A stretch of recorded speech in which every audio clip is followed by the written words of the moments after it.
안녕하세요. 저는 울산에 살고 있는 40대 여성입니다. 제 성격이 대찬 성격이 아니라서 그런지 살면서 이런저런 손해를 많이 봤었어요. 그러다 딱 한 번 작정하고 성질을 부린 일이 있는데 그 일이 오늘 제가 설명해 드릴 사연입니다. 이곳에 많은 분들께서 보내신 사연처럼 제 시모와 관련된 일이었는데요. 제가 생각하기에는 제대로 본때를 보여준 것 같아 여러분 속을 시원하게 해드릴 수 있지 않을까 싶어서 이렇게 사연을 보내게 됐어요. 그럼 바로 제 얘기를 시작할게요. 저와 남편은 음식 장사를 하다 만난 사이였습니다. 남편은 당시 혼자 작은 음식점을 운영하는 가게 사장이었고, 저는 그 근처 다른 가게에서 일을 배우는 직원이었어요. 다른 가게에서 일하는 저희였지만, 가게 문을 여닫는 시간이 비슷하다 보니, 저희는 오며 가며 자주 마주치게 됐고, 어느새 안면을 트게 됐죠. 당시 저는 남편에게 호기심 같은 게 있었어요. 저와 비슷한 나이인 것 같은데 저는 일을 배우는 처지에 남편은 가게 운영하고 있으니 그게 왠지 대단해 보이기도 하고 열심히 사는 모습이 멋있어 보이기도 했거든요. 그렇게 인연이 됐던 저희는 오며 가며 인사를 하며 친하게 지내다가 결국 연인으로까지 발전하게 됐습니다. 둘 다 요식업을 하다 보니 서로의 고충을 누구보다 잘 알고 있었고 힘든 얘기들을 주고받으며 위로를 건네다 보니 자연스럽게 마음이 열릴 수밖에 없었죠.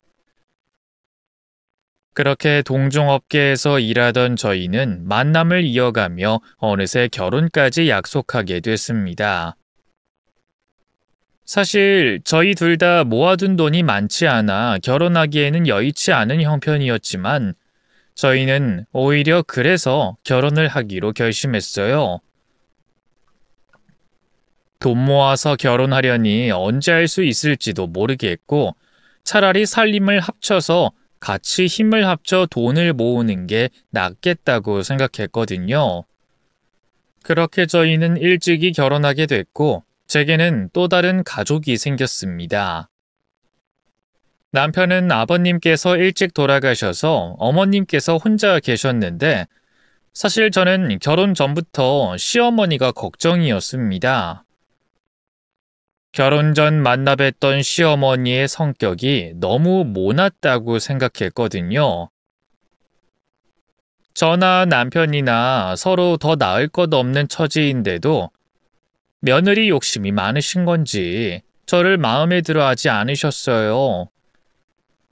그렇다고 딱히 반대할 이유도 없어서 결혼을 반대하진 않으셨지만 처음 만나던 날부터 제게 반말을 찍찍하시며 괄괄하고 목청 큰 시어머니를 보며 많이 당황했습니다.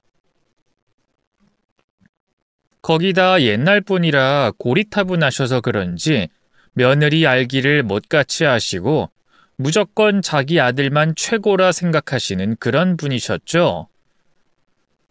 그래서 저는 결혼 전부터 그런 시어머니를 어떻게 감당해야 하나 걱정이었는데 다행히 시모가 고향에 혼자 지내시며 저희와 떨어져 살아 다행이었습니다.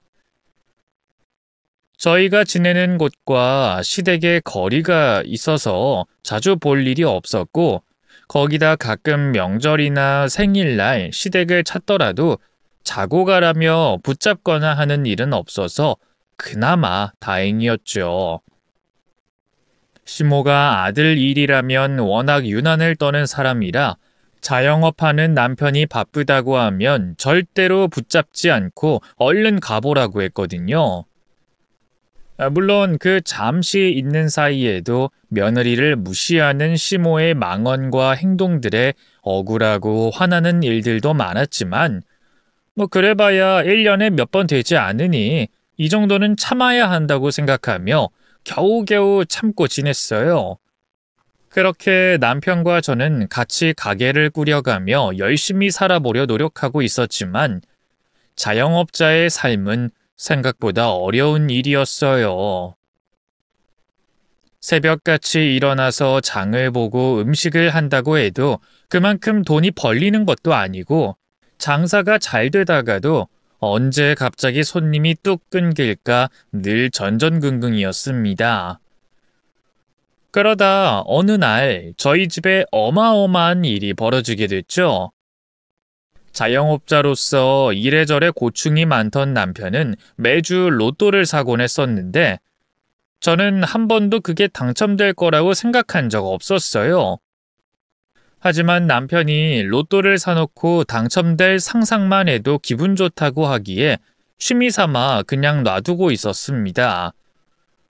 그런데 어느 날 말도 안 되게 남편이 정말 로또 1등에 당첨이 됐던 겁니다. 저희가 평생 노력해도 벌 수 없을 돈이었는데 그야말로 일확천금을 얻게 됐던 거였죠. 물론 요즘 로또 당첨금을 생각하면 인생이 뒤바뀔 만한 정도는 아니었지만 저희 같은 영세업자들에게는 너무나 감사한 일이었습니다. 자영업자로 살면서 늘 돈 걱정에 쩔쩔매며 살던 저희가 로또 당첨금을 받게 되며 삶의 여유를 찾을 수 있게 됐거든요.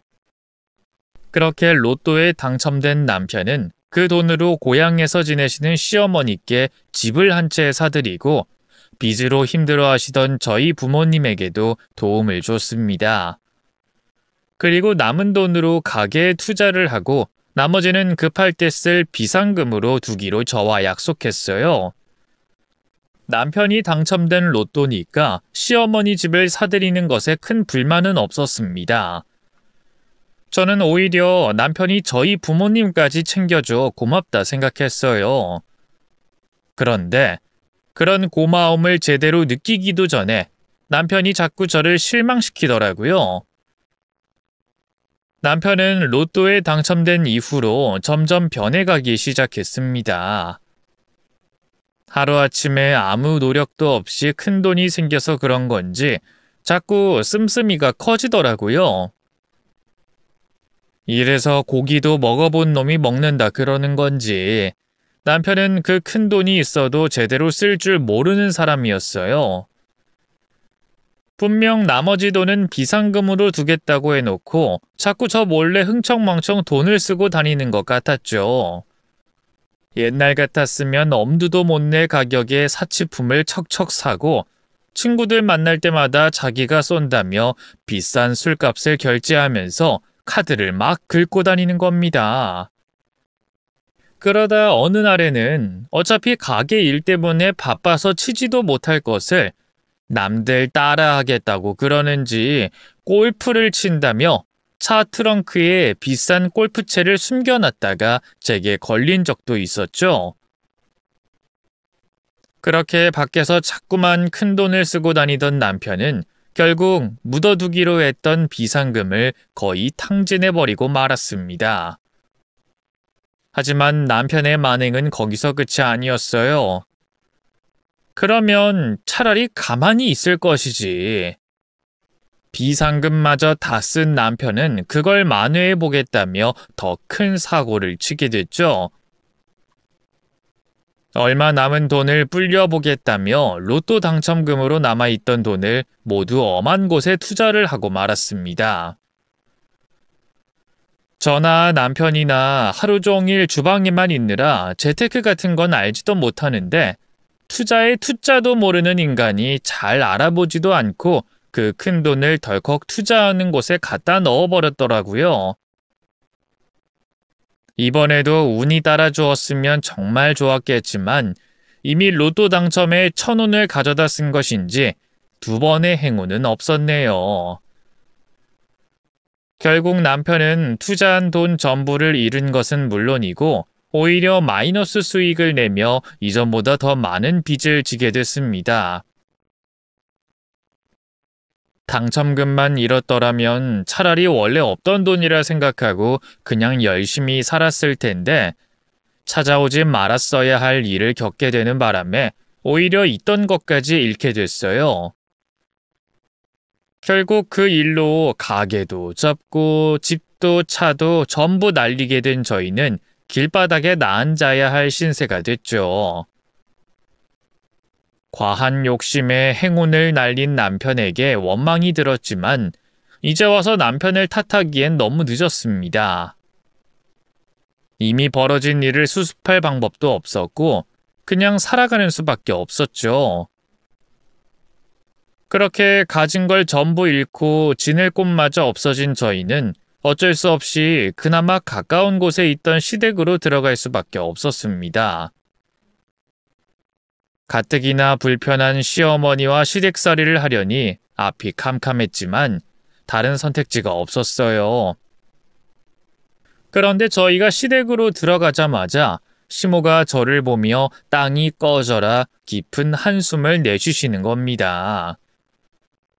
아이, 그러게 잘 좀 살지. 어쩌자고 집까지 날려먹고 이러고 살아. 너 하나 때문에 우리 아들의 나까지 이게 무슨 고생이냐?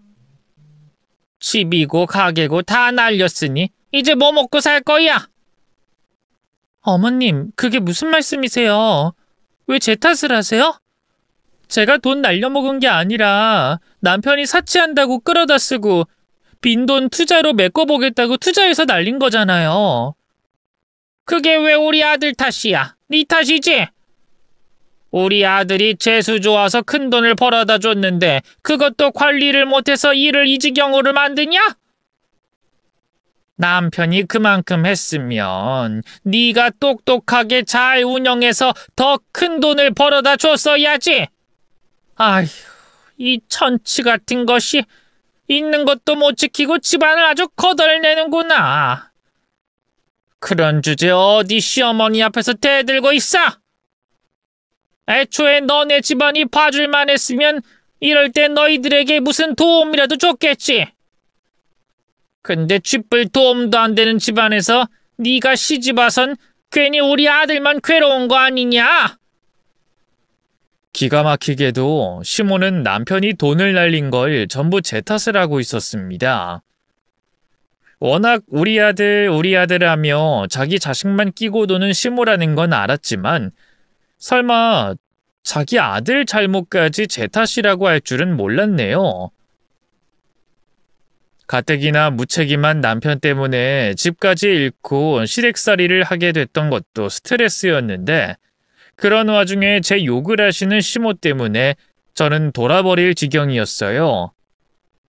하지만 달리 갈 곳이 없던 저는 그런 시모를 참을 수밖에 없었습니다. 저를 보기만 하면 못 잡아먹으려 안달인 시모 때문에 저는 너무 고통스러웠어요. 힘든 시댁살이를 예상하긴 했지만 막상 겪어보니 제 생각보다 더 하더라고요. 그래서 저는 하루빨리 돈을 모아 그 집을 벗어나려고 했어요. 그래서 열심히 일하고 어떻게든 아끼고 아껴서 목돈을 만들어 보려고 했죠. 그런데 남편은 저와 다른 생각인 건지 너무나 느긋한 겁니다. 당신은 사고 쳐놓고 왜 그렇게 천하태평이야? 빨리 돈 모아서 이 집 나갈 생각을 해야지. 왜 그렇게 느긋하냐고. 급할 이유가 뭐가 있어. 이제 갈 곳이 없는 것도 아니고 이렇게 지낼 곳도 있는데. 어차피 이 집 내가 사들인 집이잖아. 나랑 엄마랑 같이 사니까 좋기만 하구만 뭘. 그리고 너무 그렇게 아등바등 살려고 하지 마. 어차피 인생 한방이야. 당신이 개고생하면서 저축해봐야 푼돈일 뿐이라고. 남편은 시댁에 들어온 후로 당장 급한 집 문제가 해결돼서 그러는지 전혀 조급해하지 않았어요. 오히려 마음이 급한 건 시댁살이를 하루빨리 청산하고 싶었던 저뿐이었죠. 게다가 한번 로또에 당첨됐던 경험 때문인지 남편은 자꾸만 일확천금을 기대하며 계속 사고를 치고 다녔습니다. 인생은 한방이라며 열심히 일할 생각은 안 하고 자꾸 여기저기서 돈을 빌려 투자를 하느니 마니하며 사고를 치고 다녔어요. 그 바람에 결국 경찰서까지 드나들며 제 속을 참 많이도 썩였죠. 길 가다 쓰레기 무단 투기 한 번 한 적 없던 제가 남편 때문에 팔자에도 없는 경찰서 나들이까지 하며 저 혼자 남편이 벌인 일을 처리하고 뒷감당하느라 고생이었습니다. 그렇게 하루 종일 밖에서 쎄 빠지게 일을 하다가 남편이 벌인 사고 뒷수습까지 하고 나면 어마어마한 집안일들과 시집살이가 저를 기다리고 있었어요. 밖에서 워낙 시달리고 고생하다 보니 집에서만큼은 좀 쉬고 싶었는데 시모가 그런 저를 그냥 쉬게 둘 리가 없었습니다. 집에 들어왔으면 퍼뜩 밥 차리고 살림할 생각을 해야지. 뭐 한다고 여태 상이 그대로야? 식구들 다 굶겨 죽일 생각이냐? 어머님, 오늘은 제가 너무 힘들어서 그러는데 그냥 반찬만 꺼내 드시면 안 될까요? 저는 몸도 안 좋고 입맛이 영 없어서요. 제가 냉장고에서 반찬이랑 꺼내서 차려놓을게요. 뭐? 이 년이 지금 시애미한테 뭐라고 하는 거야? 남의 집 얹혀 사는 주제 이제는 며느리 도리도 안 하려고 그러냐? 너 얼른 가서 밥 차려오지 못해? 그리고 사람이 반찬만 먹어? 된장국이든 미역국이든 국도 차리고 간단하게라도 요리해라. 네 남편 몸보신 안 시킬 거야? 몸살 기운에 아픈 날에도 며느리에게 상을 차려내라 하는 시어머니 때문에 저는 그 집에서 하루도 편한 날이 없었습니다. 오죽하면 차라리 밖에서 고생하는 게 더 낫다고 생각하기도 했어요. 일하느라 바빠서 집에 늦게 들어갈수록 시어머니 볼 시간이 줄어들어 마음은 편했거든요. 집이야말로 이 세상에서 가장 편해야 할 곳인데 집에서 도저히 쉴 수가 없으니 저는 어디 마음 붙일 곳이 없어 속이 병 들어갔습니다. 그런 와중에도 남편은 정신 못 차리고 계속 돈 관련 사고를 치고 다니고 시모는 나를 못 잡아먹어 안달이니 저는 매번 이혼 생각이 간절했어요. 그래서 이혼이라도 해야 하나 생각했지만 그때마다 저를 말리는 친정 부모님 때문에 저는 망설일 수밖에 없었습니다. 엄마, 나 이대로는 정말 못 살겠어. 맨날 일 버리고 다니는 그 인간도 못 견디겠고 며느리 못 잡아먹어서 안달인 시어머니도 못 참겠어. 대체 내가 무슨 잘못을 했다고 이렇게까지 고생을 해야 해? 이러다가는 내가 먼저 죽을 것 같아. 그냥 나 이혼할까, 엄마? 이혼하고 여기 와서 살까? 이혼이라니. 너 그런 소리 그렇게 쉽게 하는 거 아니야. 이혼은 뭐 쉬운 줄 아니? 사람 사는 게 다 그런 거지.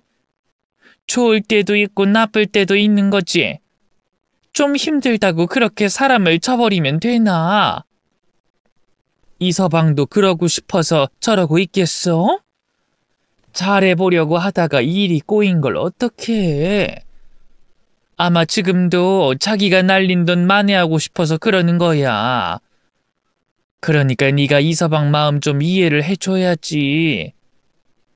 힘들 때 사람 모른 척 하는 거 아니다. 엄마, 내가 그동안 얼마나 참았는지 알아? 내가 그 집에서 무슨 취급을 받는지 아냐고. 어머님은 남편이 돈 다 날려먹은 것까지 내 탓하시더라. 되도 않는 집안 며느리 탓을 하시는데 그래서 내가 더 미우신가 봐. 그래도 갈 곳 없으니까 어쩌겠냐 싶어서 계속 참았는데 내가 얼마나 더 참아야 하는지 모르겠어. 그래도 좀만 더 참아봐. 이서방이 그래도 천성이 나쁜 사람은 아니잖아. 그리고 우리도 이서방에게 도움받은 게 있는데 너희가 이렇게 그냥 갈라서면 우리 입장이 뭐가 됐니? 어쨌든 결과는 이렇게 됐지만 그 마음을 헤아려 줘야지. 이러다 또 금방 좋아질 거야. 그러니까 조금만 참고 견디자. 응? 너무 힘든 마음에 친정 부모님께 위안이라도 받으려 했지만 이혼하고 싶다는 제 말에 부모님은 참으라고 말씀하셨습니다. 아무래도 전에 남편이 빚을 갚아준 일 때문에 그러시는 것 같더라고요. 차라리 아무것도 받은 게 없으면 저도 말끔하게 이혼하고 말았을 텐데 사위에게 빚진 마음을 가지고 계시는 부모님을 보니 차마 이혼 소리가 더 나오지 않았습니다. 그래서 저는 이혼할 생각도 못하고 다시 한번 마음을 다잡아야 했어요. 이왕 이렇게 된 이상 믿을 건 저 하나였습니다. 속만 썩이고 돈 벌 생각 없는 남편을 믿는 대신에 저 스스로 돈을 모아서 시댁을 벗어날 거라고 다짐했죠. 그렇게 저는 하루라도 빨리 시댁을 벗어나기 위해 별별 일을 다 했습니다. 낮에는 식당 일을 다니고 저녁엔 배달 일을 다니고 출퇴근하며 오고 가는 길에는 인터넷으로 하는 부업을 하며 하루 24시간을 허투루 쓰지 않았어요. 물론 그렇게 투잡, 쓰리잡을 하는 와중에도 집에 돌아가면 시모의 모진 시집살이를 견디며 고생해야 했죠. 그렇게 무려 10년이라는 세월 동안 시댁에 붙잡혀 있었습니다. 말이 10년이지 일수로 따지면 3650일이었어요.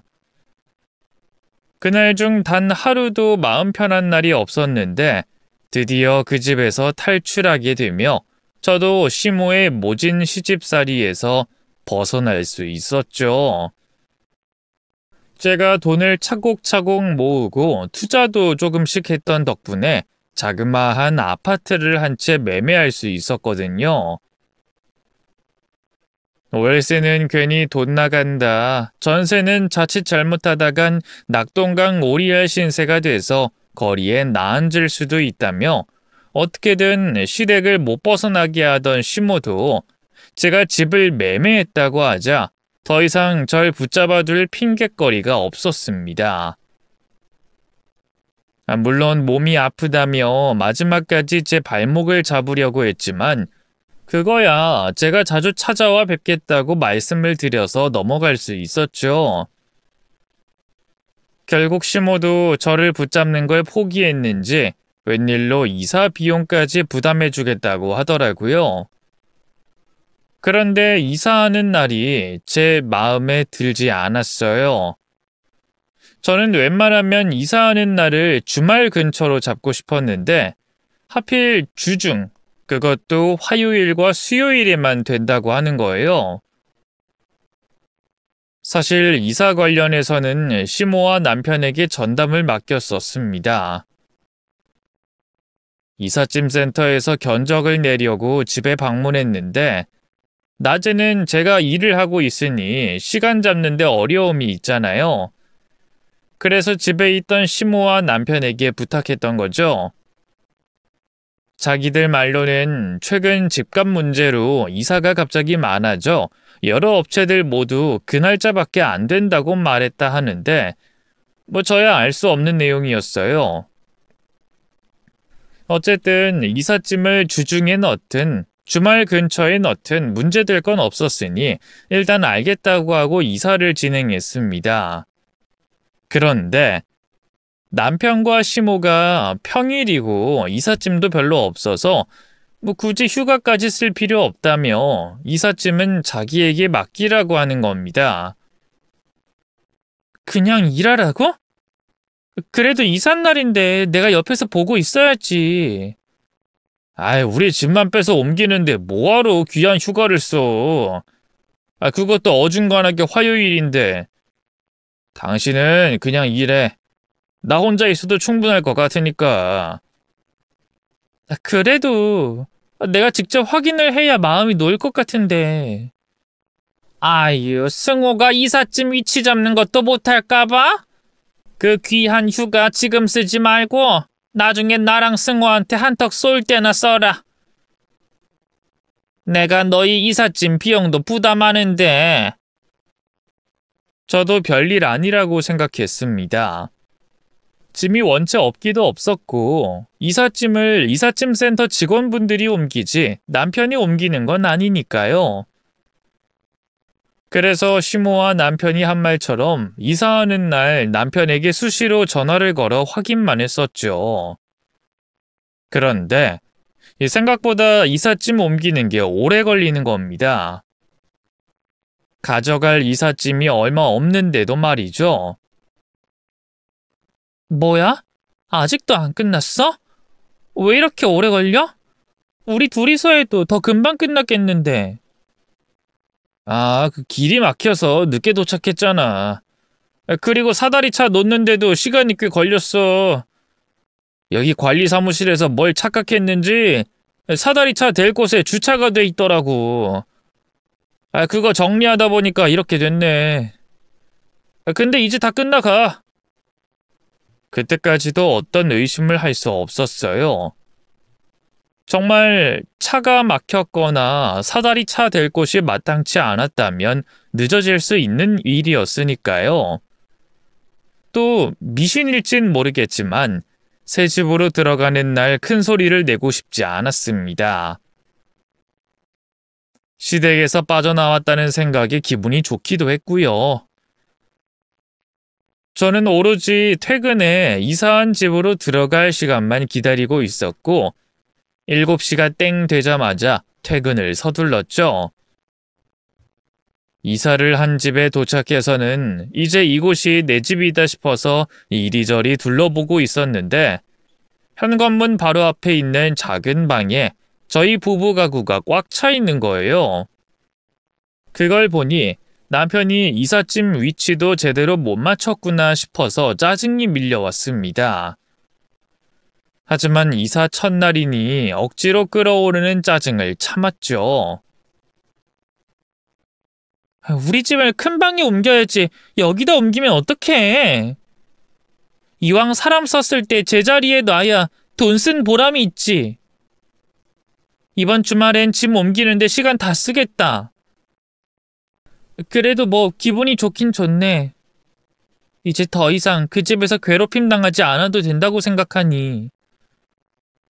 저기 여보, 우리 이 방 쓸 거야. 큰 방은 엄마가 쓰실 거고. 뭐? 어머님? 갑자기 어머님 얘기는 왜 나와? 그리고 우리 집에 오셔도 잠깐만 머무실 텐데 뭘 따로 어머님 방을 만들어. 당신 지금 무슨 말 하는 거야?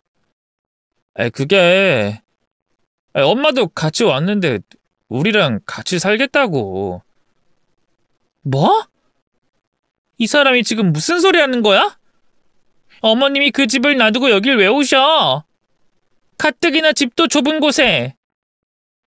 남편이 저를 놀리려고 장난을 치는 거라고 생각했습니다. 집 크기만 봐도 시댁이 2배는 넓었으니까요. 반대로 말하면 시댁의 절반인 집에서 시모와 같이 산다는 말인데 이건 저희도 저희지만 시모에게도 꽤 곤욕스러운 일이라고 생각했습니다. 그래서 남편이 장난친다고 생각하고 안방으로 들어갔는데 안방에 시모가 팔자 좋게 누워있는 겁니다. 어제까지 시댁에서 봤던 모습 그대로 말이죠. 너무 놀랐던 저는 그 자리에서 얼어붙어 있었어요. 뭘 꼬라봐. 시어머니 방에 들어왔으면 인사를 하든가 말을 하든가 해야지. 왜 사람 기분 나쁘게 빤히 꼬라보고 있어? 내가 너 얘기하는 걸 들었는데 내가 여기 살면 안 될 것처럼 말하더라. 지난 10년 동안 나한테 신세를 져놓고 그런 막말을 해도 되니? 넌 내가 없을 땐 뒤에서 별의별 욕을 다 하겠다. 어머님. 어머님께서 여긴 웬일이세요? 그리고 이 가구랑 짐들은 왜... 가구랑 짐들은 왜라니? 이 집에서 살려고 왔지. 부모가 자식과 사는 게 이상한 일이야?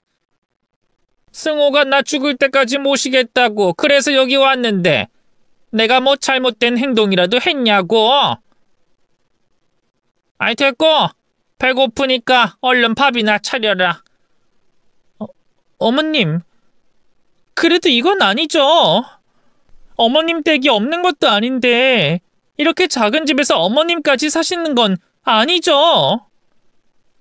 뭐가 아니라는 거야? 이제까지 잘만 같이 살아와 놓고 뭐가 아닌데? 이제 집 생겼다고 지난 10년 동안 너희 사정 봐줬던 CM이를 버리기라도 하겠다는 거야? 버리긴 누가 버려요?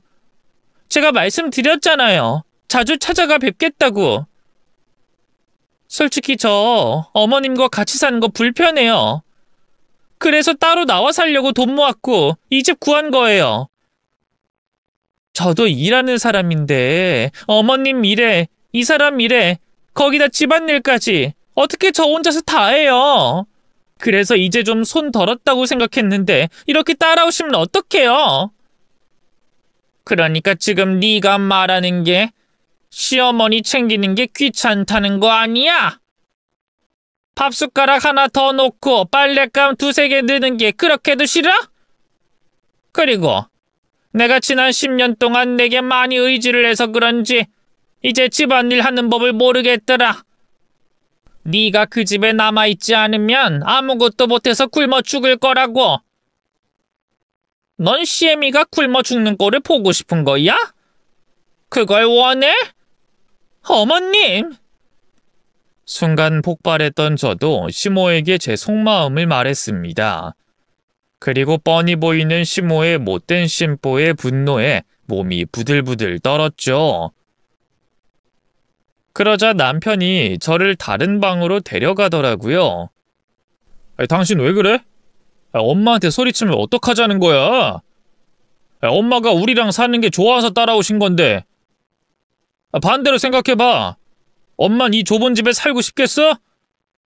근데 그런 불편함을 감수하고도 우리랑 사는 게 좋아서 따라오신 거잖아. 그럼 엄마 걱정 먼저 해야지. 엄마가 불편하다고 솔직하게 말하면 어떡해? 뭐? 우리랑 사는 게 좋아서 따라오셨다고? 당신 그걸 지금 말이라고 해? 어머님이 정말 우리랑 지내는 게 좋아서 오신 거라고 생각해? 아니지.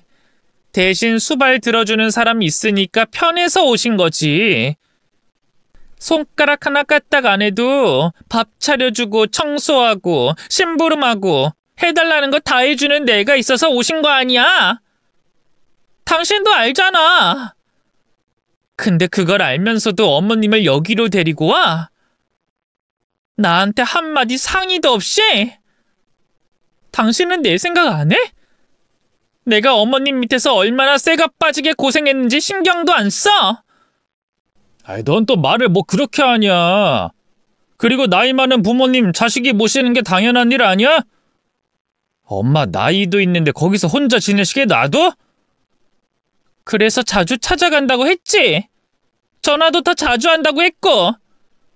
그리고 부모님 모시는 게 당연한 일이면 우리 부모님은 부모가 아니야? 남이야? 목소리 좀 낮춰. 엄마가 다 듣겠다. 어쨌든 이미 이사까지 마쳤는데 뭘 더 어떻게 하겠어. 그냥 집만 우리 집으로 옮겼다고 생각하고 평소처럼 엄마 잘 모셔. 그리고 당신 우리 엄마 모시는 거 되게 못마땅해 하는 것 같아서 그러는데 난 당신 장인어른 장모님 어려울 때 큰돈 주면서까지 도와줬던 사람이야. 그러니까 당신도 그에 대한 정성 좀 보여. 뭐? 또 도와줬던 그 얘기지? 불리하다 싶으면 맨날 그 얘기야. 그 돈 내가 당신 뒤처리한다고 들어간 돈이랑 얼마 차이 안 나. 그리고 내가 지난 10년 동안 어머님 모셨잖아. 그 모진 시집살이 하면서 잘 모셨으면 된 거 아니야? 봐봐. 당신이 그냥 입 다물고 알겠다고 하면 진작에 끝날 일을 계속 붙잡고 늘어지니까 나도 그 돈 얘기하고 당신도 말꼬리 잡고 늘어지는 거잖아. 이러면 끝이 없어. 그러니까 우선은 엄마 잘 모시면서 지내자. 알겠지? 미쳐버리는 줄 알았습니다. 겨우 그 집에서 탈출했다고 생각했는데 집만 좁아졌을 뿐 또다시 시모와 생활해야 됐으니까요. 거기다 제가 너무 놀라 제 본심을 말했던 일로 시모가 단단히 저를 벼르고 있었어요. 괴롭힘이 또다시 시작된 거죠. 그래도 시댁에서는 이 집만 탈출하면 된다는 희망이 있었는데 제 돈 모아 이사까지 와서 시모에게 시달리니 진짜 죽을 것 같이 힘들더라고요. 정말 이렇게 살 바엔 죽는 게 낫겠다 싶을 정도로 괴로웠어요.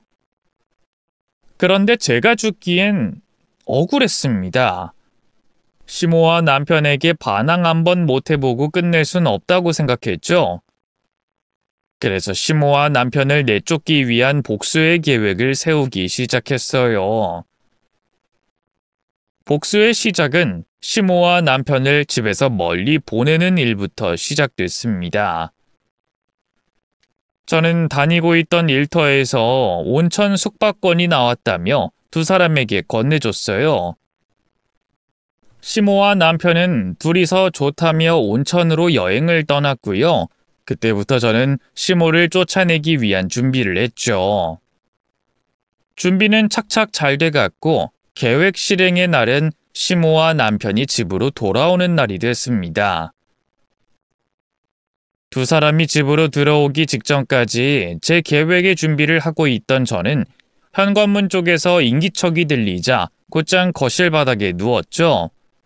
그리고 자는 척을 했어요. 곧이어 시모와 남편이 집 안으로 들어왔고요. 예, 너는 왜 이렇게 전화를 안 받니? 우리 오는 시간에 맞춰 뜨끈한 삼계탕이나 좀 끓여 놓으라고 하려고 했는데 우리가 며칠 없었다고 아주 팔자가 늘어졌지. 너 어디? 엄마, 이게 무슨 일이야? 집안 꼴이 왜 이래? 아이, 엄마 왜 그러는데? 뭐야? 집이 왜 이래? 이거 도둑된 거 아니야? 맞네, 이거 도둑된 거네. 어머머, 요즘 세상에 도둑이 웬 말이야? 아니, 얘는 집단 속으로 어떻게 했길래 집안에 도둑을 들여? 도대체 어딜 쏘다니는 거고? 승우야, 우선 아무것도 건들지 말고 경찰에 전화해. 얼른! 시모와 남편이 집 안을 들어와 본 광경은 난장판이 된 집안이었어요. 거실이고 주방이고 할 것 없이 온 서랍의 물건들이 밖으로 나와 있고 바닥에 뿌려져 있는 엉망이 된 모습이었죠. 당연히 제가 일부러 집안을 난장판으로 만들어 놨던 거였습니다. 시모를 쫓아내려는 제 계획이었죠. 시모가 좁디 좁은 저희 집에 왜 붙어 있었겠어요. 살기 좋기 때문이잖아요.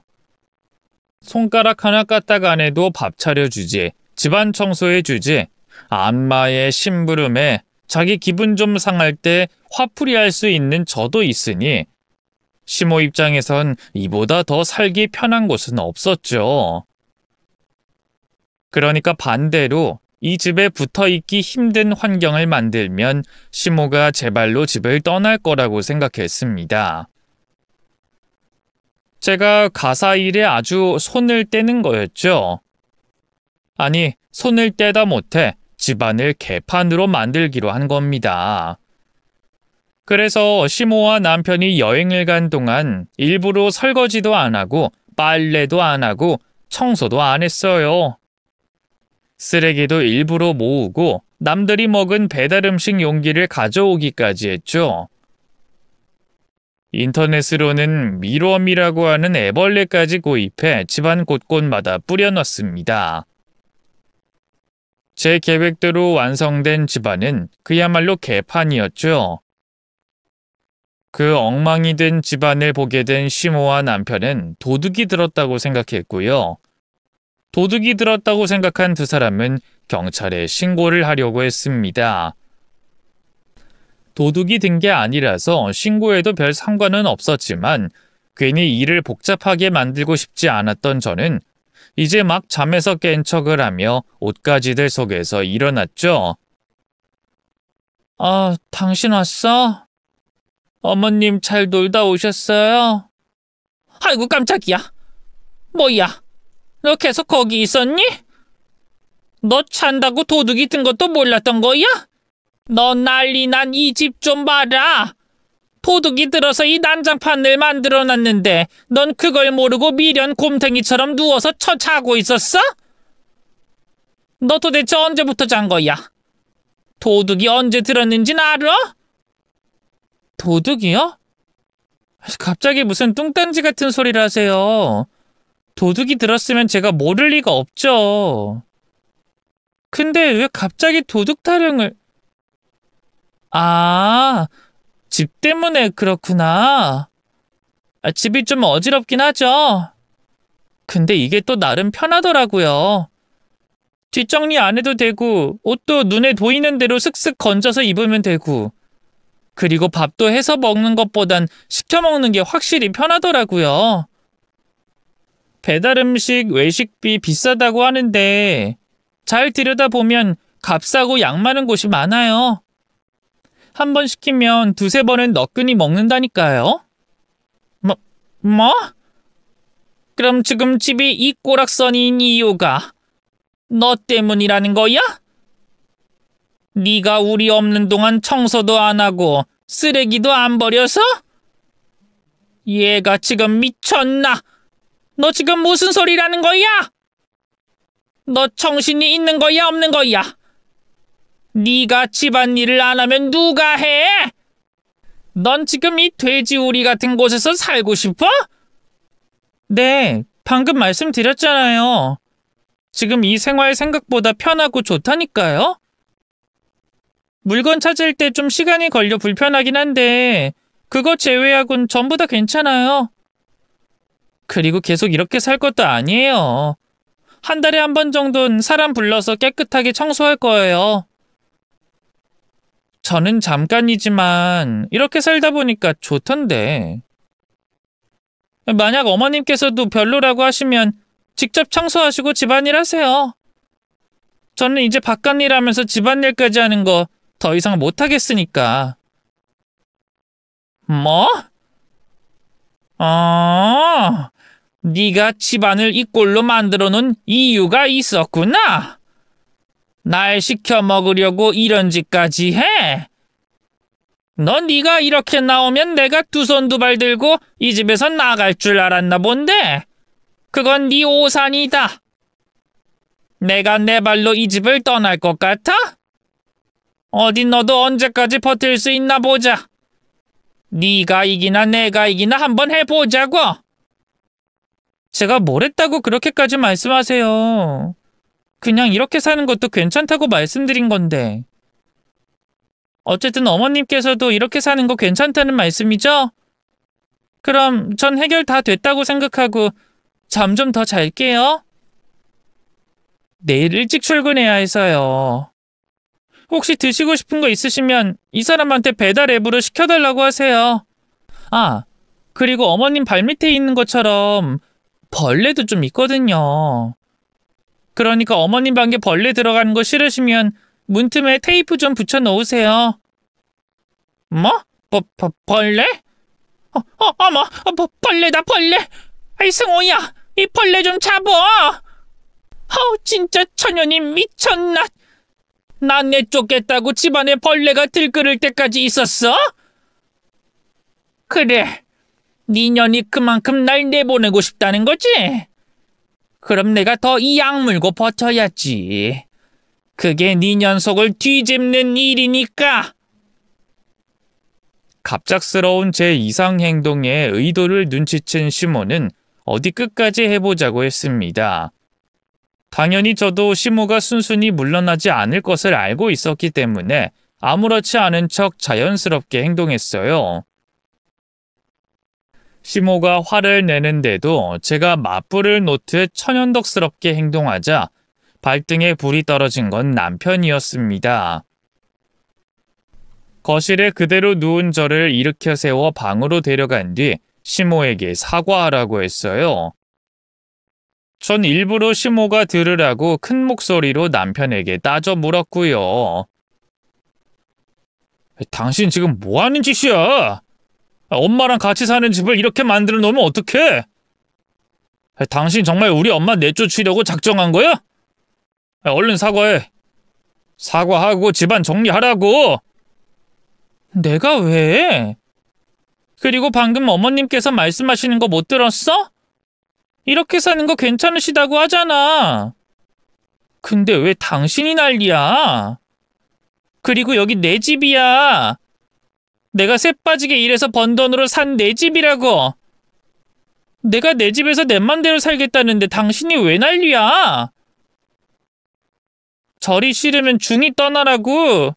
내가 내 집에서 사는 방식이 싫으면 당신이나 어머님이 떠나야지. 그리고 내가 집안일 안 한다고 했지. 당신이나 어머님도 집안일 하지 말라고 했어? 이렇게 살기 싫으면 당신이나 어머님이 정리정돈하고 청소하면 돼. 난 이렇게 사는 게 편하다니까? 그리고 솔직히 이 집에서 생기는 집안일 내가 만든 것도 아니잖아. 나 혼자 이 집에서 살면 집안일이라고는 할 것도 없어. 나와봤자 빨래 정도? 그 외엔 내가 밖에서 하루 종일 일하고 밥도 두 끼나 밖에서 해결하는데 나 때문에 집안일이 나올 게 뭐가 있냐고. 전부 당신이랑 어머님 일거리들 아니야. 그렇게 따져봐도 당신이랑 어머님께서 집안일 하는 게 맞지 않아? 근데 내가 사과를 하긴 왜 해? 오히려 지금까지 해준 게 있어서 고맙다고 인사를 받아야 하는 상황인데. 깨끗하게 살고 싶으면 당신이 집안일 좀 해. 당신은 집안일 할 시간도 많잖아. 뭐? 아니, 당신 이렇게 나올 거야? 진짜 우리 엄마 쫓아내려고 이러는 거냐고? 내가 언제 쫓아내겠다고 했어? 서로 편한 방법으로 살자는 거 아니야. 어머님께서도 그러시겠다고 한 일이야. 그러니까 당신이 못마땅하면 당신이 집안 청소를 하든지 이 집을 나가든지 당신 하고 싶은 대로 해. 피곤한 사람 붙잡고 있지 말고. 이 악문 제 모습에 당황한 남편은 더 이상 말을 이어가지 못했어요. 시모도 엿들은 제 얘기가 기분 나빴는지 방문을 쾅 소리가 나게 닫았고요. 그때부터 누가 더 오래 버티는가의 싸움이었습니다. 쓰레기장 같은 집에서 말이죠. 당연히 저야 시모를 반드시 제 집에서 쫓아내겠다는 각오였기 때문에 고생스럽긴 했습니다만 버틸 수 있었어요. 엉망이 된 집이 더 편한 것처럼 일부러 행동하기도 했죠. 그런데 시모도 만만치 않았습니다. 끝까지 손가락 하나 까딱하지 않고 버티더라고요. 너 밖에서 돈 벌어온다고 유세 떠는 건 좋은데 그래도 시애미 밥상은 차리고 가야지 않겠니? 당장 내일부터 아침상 차려서 방 안으로 가지고 와라. 아침상이요? 이른 아침에도 배달하는 곳이 있나? 메뉴는 상관없으시죠? 그럼 24시간 국밥집 같은 곳에서 시키면 되겠네요. 어머님 밥상에 국은 꼭 있어야 하니까 딱 좋은 것 같은데. 제가 바빠서 그러니까 이해 좀 부탁드릴게요. 뭐? 배달 음식? 국밥? 누가 시애미 밥상에 그딴 걸 올려? 난 네가 해준 음식 먹어야 되겠으니까 잔말 말고 네 손으로 직접 차릴 생각해라. 제가 직접요? 저는 바깥 음식이 더 위생적일 것 같아서 드린 말씀인데 사방에 쓰레기들로 가득한 집에서 음식을 해도 드실 수 있으세요? 정 그러시다면 제가 해보긴 해볼게요. 대신 저 위생은 책임 못 져요. 집안일 안 하겠다고 다짐한 저였지만 꼿꼿이 버티고 있는 시모에게 한 방 먹이기 위해서 음식 준비를 하기로 했어요. 당연히 집안 청소나 정리는 하지 않은 채 쓰레기와 빨랫감을 밟고 올라 그 더러운 주방에서 음식을 만들었죠. 위생은 말할 것도 없었어요. 먹다가 배탈이 안 나면 다행이었기 때문에 저도 간 한 번 맞추지 않고 음식을 만들었습니다. 그러자 시모도 도저히 그런 밥상을 받을 수가 없는지 제가 보는 앞에서 밥 한 술 뜨지 않더라고요. 왜 그러세요? 제가 직접 차린 밥상인데. 안 드세요? 너무 이른 아침이라서 그런지 밥맛이 없네. 상은 여기다 두고 넌 얼른 출근이나 해라. 밥은 내가 배고플 때 먹을 테니. 그래도 간이라도 좀 보세요. 주방이 너무 더러워서 차마 제가 간을 못 보고 내왔거든요. 너 안 바쁘니? 언제는 바빠서 집안일 놓는다고 하더니 왜 출근 안 하고 집에 붙어 있는 거야? 어머님 맛있게 드시는 것만 보고 가려고요. 내가 입맛이 없다고 했지? 내 밥은 내가 알아서 먹을 테니까 신경 쓰지 말고 출근이나 하라고! 끝내 시모는 제가 차린 밥상을 입에 대지 않았습니다. 퇴근에 돌아와서 확인했을 때는 빈 공기였지만 제게 밥상 차리라는 말을 두 번 다시 하지 않는 걸 보니 비위가 상해 먹지 못했다는 걸 알 수 있었죠.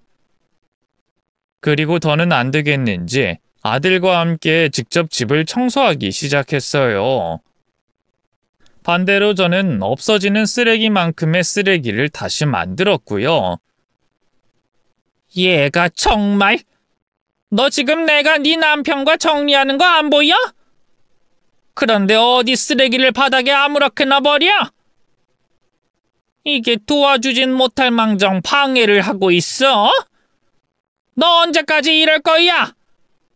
언제까지 사람 속을 뒤집어 놓을 거냐고? 여보. 진짜 너무하네. 엄마가 이렇게 직접 청소까지 하면 당신도 반성하는 모습이 좀 있어야지. 정말 엄마 내쫓을 때까지 계속 이렇게 하려는 거야? 어머님도 그렇고 이 사람도 그렇고 왜 소리를 지르고 그러세요? 제가 못할 행동을 한 것도 아닌데. 요 며칠간 계속 바닥에 쓰레기 버렸잖아요. 그리고 그때도 말했다시피 서로 편한 대로 지내는 거 아니었어요? 그래서 전 바닥에 쓰레기 버리는 게 편하니까 버린 건데. 집이 더러워지잖아, 집이! 너는 쓰레기 같은 집에서 지내고 싶어? 집이 더러워져도 제 집이 더러워지는 건데 왜 그러세요?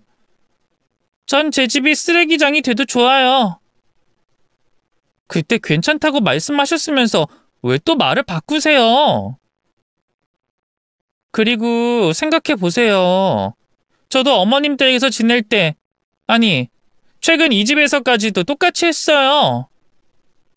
어머님께서 어질러 놓으면 제가 전부 정리했잖아요. 정리만 했어요? 밥상도 차리고 빨래도 하고 심부름까지 했었는데 제가 그렇다고 똑같이 하라고 했어요? 청소는 한 달이든 몇 주든 집안이 꽉 찼을 때 업체 불러서 한다니까요? 근데 왜 화를 내세요? 뭐? 천연이 뚫린 입이라고 정말? 화내시는 거 보니까 다른 하실 말씀은 없는 거죠? 그럼 마저 청소하세요. 저는 밖에서 저녁밥 좀 먹고 올게요. 시모는 자기가 집안일을 하는 신용이라도 하면 제가 그만둘 줄 알았나 봅니다. 하지만 자기가 예상한 대로 제가 행동하지 않자 당황해하기 시작했어요. 그리고 남편을 통해서 저를 구슬리려고 했죠. 여보, 이제 그만해. 엄마한테 항의하는 행동 지금부터라도 그만두면 엄마도 아무 말 없이 넘어가겠다고 하고 앞으로 당신 손 덜 벌리겠다고 하니까 이제 그만하자. 나도 앞으로는 집안일 도우면서 당신 덜 힘들게 할게. 이 정도면 된 거 아니야? 그럼 이제 화 풀어. 당신도 이런 쓰레기장에서 생활하는 거 힘들잖아. 진짜 당신도 그렇고 어머님도 그렇고 왜 그래? 난 내가 편하고 좋아서 이런다니까. 근데 뭘 그만해. 괜히 날 이상한 아내, 이상한 며느리로 만들지 마. 난 정말 좋고 편해서 이런다니까. 제가 받고 싶었던 건 시모와 남편의 사과가 아니었어요. 도움도 아니었죠. 오로지 내 집에서 시모가 나가는 일이었습니다. 그깟 약속 따윈 안 지키면 그만이니까 시모가 나간다는 말이 나올 때까지 계속해서 제 계획을 실행하려고 했죠. 그리고 시모에게 반응이 있길래 강도를 좀 더 높여볼 생각을 했습니다. 이웃 주민들에게 양해를 구하고 집안에서 더한 추태를 부리기 시작한 거죠. 아유, 이게 무슨 냄새야? 도대체 뭘 하길래 집안 전체가 연기로 가득해? 얘, 너 지금 뭐 하는 거니? 어머님도 한 젓가락 하시겠어요? 갑자기 직화구이가 먹고 싶어서요. 제가 숯불 가지고 고기 좀 굽고 있었어요. 뭐? 너 미쳤어? 이러다 불이라도 나면 어떡하려고 그래? 거기다 현관문까지 열어놓으면 어쩌자는 거야? 너 때문에 다른 집 사람들도 이 연기를 맡게 되잖아. 연기야 놔두면 없어지는데 뭐 어때요? 그리고 내 집에서 내가 마음대로 하겠다는데 누가 뭐라고 하겠어요? 어머님도 얼른 오세요. 직화라 맛이 죽여줘요.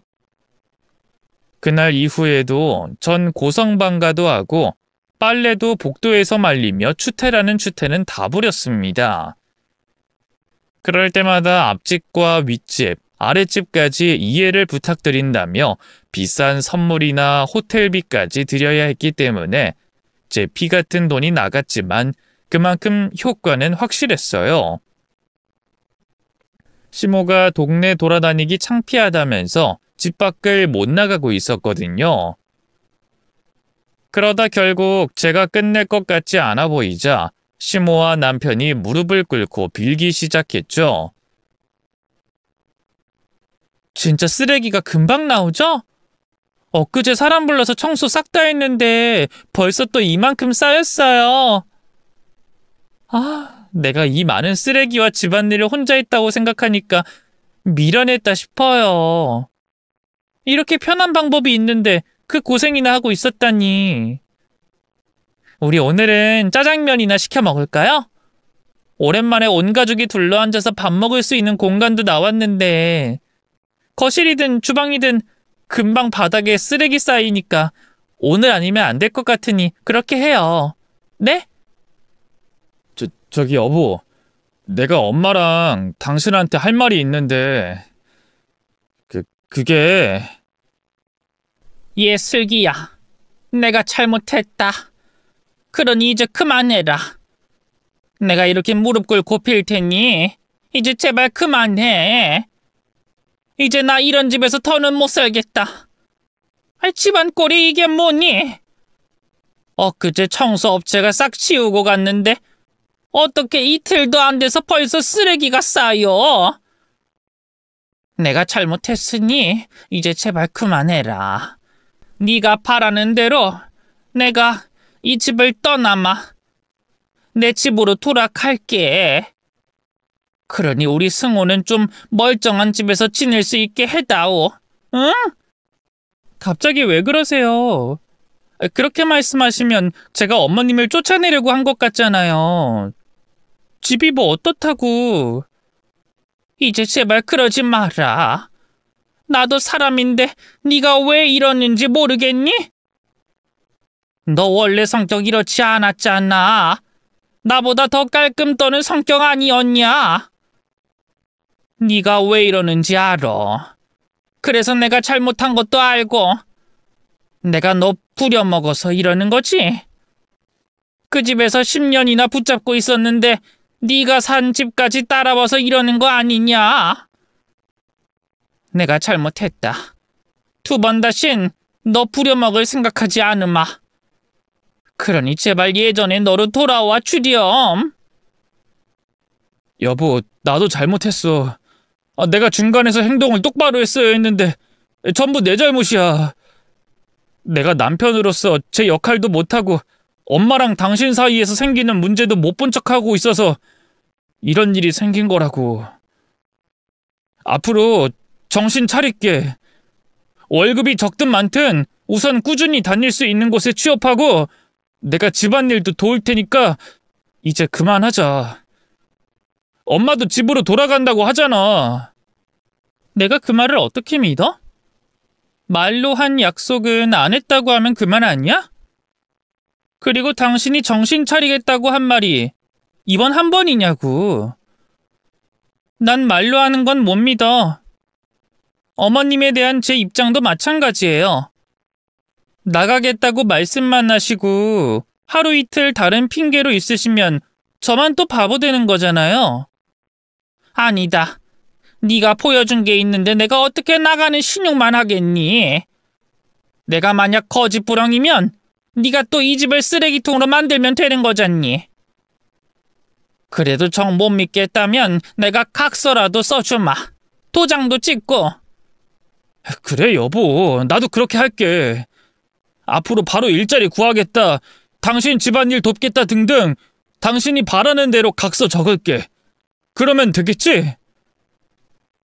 제가 바라는 건 시모가 제 집을 나가는 거였는데 얼떨결에 남편 문제까지 해결할 수가 있었습니다. 저로서는 거절할 수가 없는 제안이었죠. 그래서 그날 시모와 남편에게 도장까지 찍혀있는 각서를 받았어요.